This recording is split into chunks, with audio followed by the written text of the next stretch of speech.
Hello Mark, my name is William, and my student number is 24. I'm freshman from Speaking and Listening class, section B. Today I'm going to talk about One More Reason to Get a Good Night's Sleep by Jeff Iliff.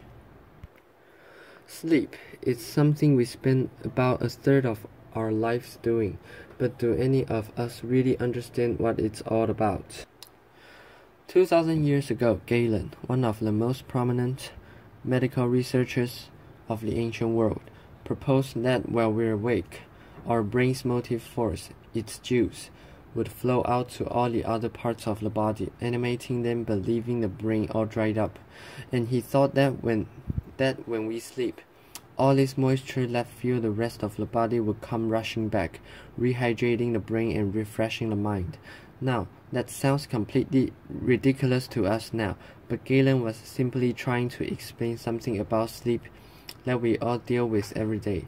See, we all know based on our own experience that when you sleep, it clears your mind, and when you don't sleep, it leaves your mind murky. But while we know a great deal more about sleep now that when Galen was around, we still haven't understood why it is that sleep, of all of our activities, has this incredible restorative function for the mind. So today I want to tell you about some recent research that may shed new light on this question. We found that sleep may actually be a kind of elegant design solution to some of the brain's most basic needs, a unique way that the brain meets the high demands and narrow margins that set it apart from all the other organs of the body. So almost all the biology that we observe can be thought of as a series of problems that their corresponding solutions. And the first problem that every organ must solve is a continuous supply of nutrients to fuel all these cells of the body. In the brain, that is especially critical. Its intense electrical activity uses up a quarter of body's entire energy supply, even though the brain accounts for only about 2% of the body's mass. So the circulatory system solves the nutrient delivery problem by sending blood vessels to supply nutrients and oxygen to every corner of our body. You can actually see it in this video here. Here we're imagining blood vessels in the brain of a living mouse. The blood vessels form a complex network that fills the entire brain volume. They start at the surface of the brain and then they dive down into the tissue itself. And as they spread out, they supply nutrients and oxygen to each and every cell in the brain.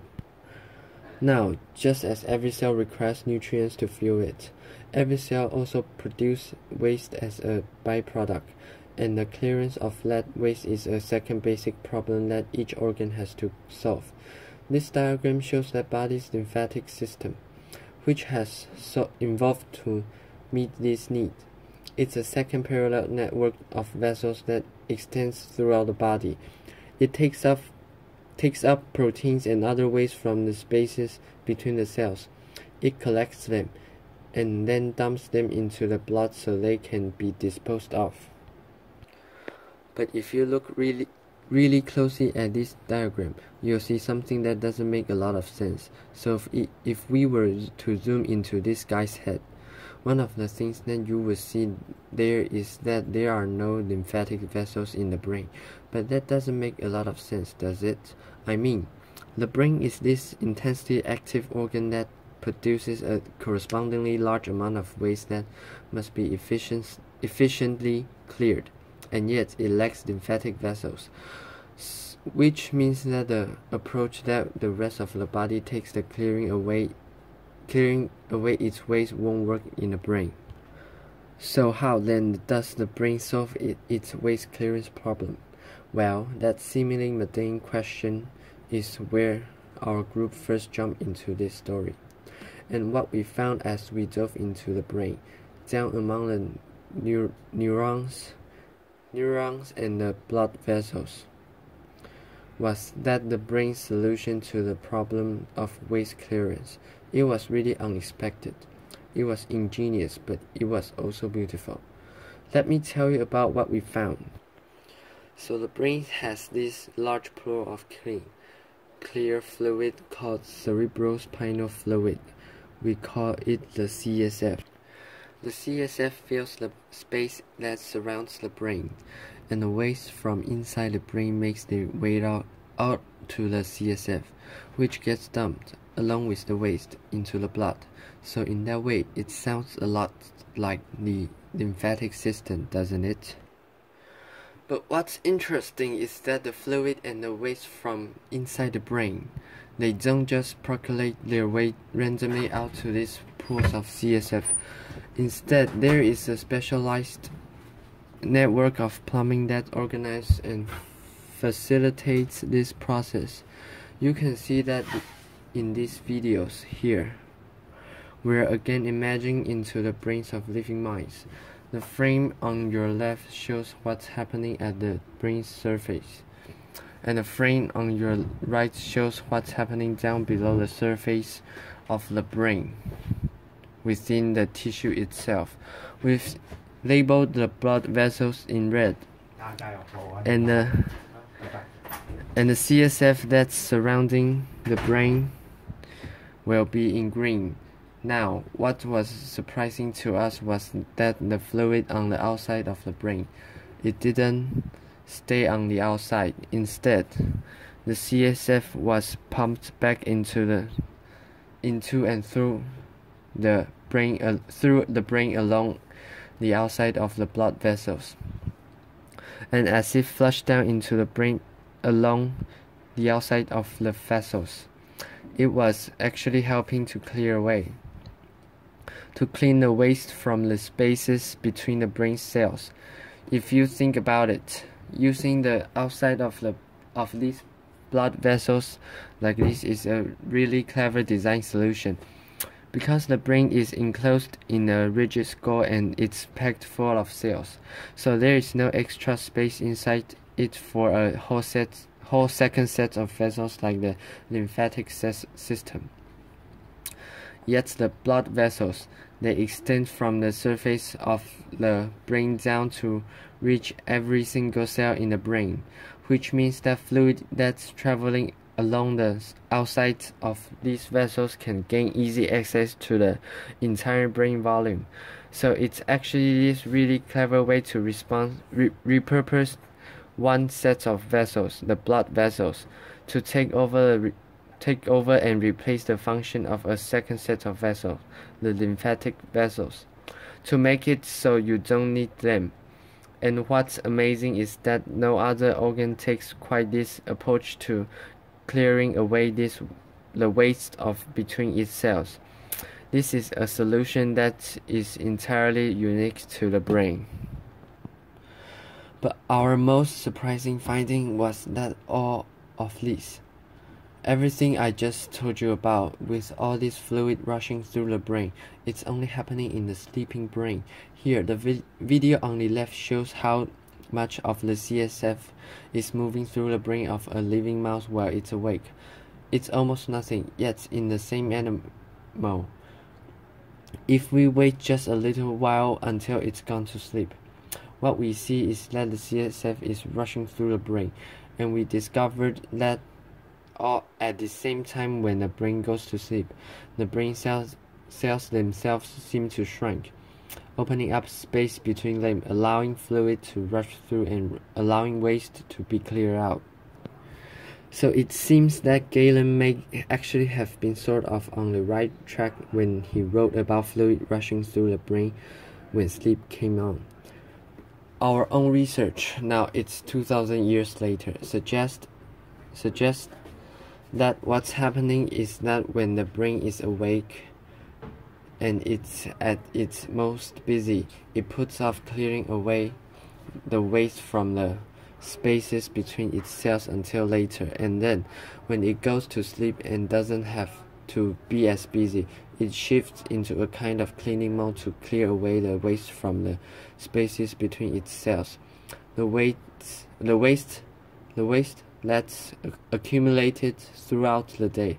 So it's actually a little bit like how you or I. We put off our household chores during the work week when we don't have the time to get to it, and then we play catch up on all the cleaning that we have to do when the weekend rolls in. Now, I've just talked a lot about waste clearance, but I haven't been very specific about the kinds of waste that the brain needs to be clearing during sleep in order to stay healthy. The waste product that the recent studies focused most on is amyloid beta, which is a protein that's made in the brain all the time. My brain's making amyloid beta right now, and so is yours. But in patients with Alzheimer's disease, amyloid beta builds up and aggregates in the spaces between the brain cells, instead of being cleared away like it's supposed to be. And it's this build-up of amyloid beta that's thought to be one of the key steps in the development of that terrible disease.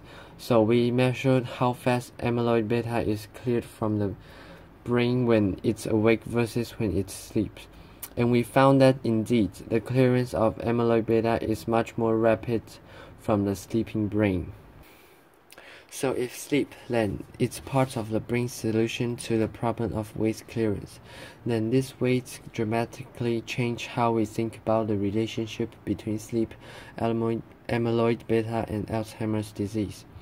A series of recent clinical studies suggest that among patients who haven't yet developed Alzheimer's disease, worsening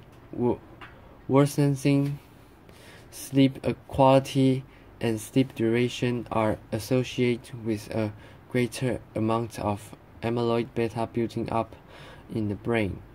And while it's important to point out that these studies don't prove that lack of sleep or poor sleep cause Alzheimer's disease, they do suggest that the failure of the brain to keep its house clean by clearing away waste like amyloid beta may contribute to the development of conditions like Alzheimer's. So what's this new research tells us then is that the one thing that all of you already knew about sleep, that even Galen understood about sleep, that it refreshed and clears the mind, may actually be a big part of what sleep is all about. See, you and I, we go to sleep every single night, but our brains, they never rest. While our body is still and our mind is off walking in dreams somewhere, the elegant machinery of the brain is quietly hard at work cleaning and maintaining the unimaginably complex machine. Like our housework, it's a dirty and thankless job, but it's also important. In your house, if you stop cleaning your kitchen for a month, your home will become completely unlivable very quickly. But in the brain, the consequence of failing behind may be much greater than the embarrassment of dirty countertops, because when it comes to cleaning the brain, it is a very health and function of the mind and the body that's at stake. Which is why understanding these very basic housekeeping functions of the brain today may be critical for preventing and treating disease of the mind tomorrow. Thank you. Applause.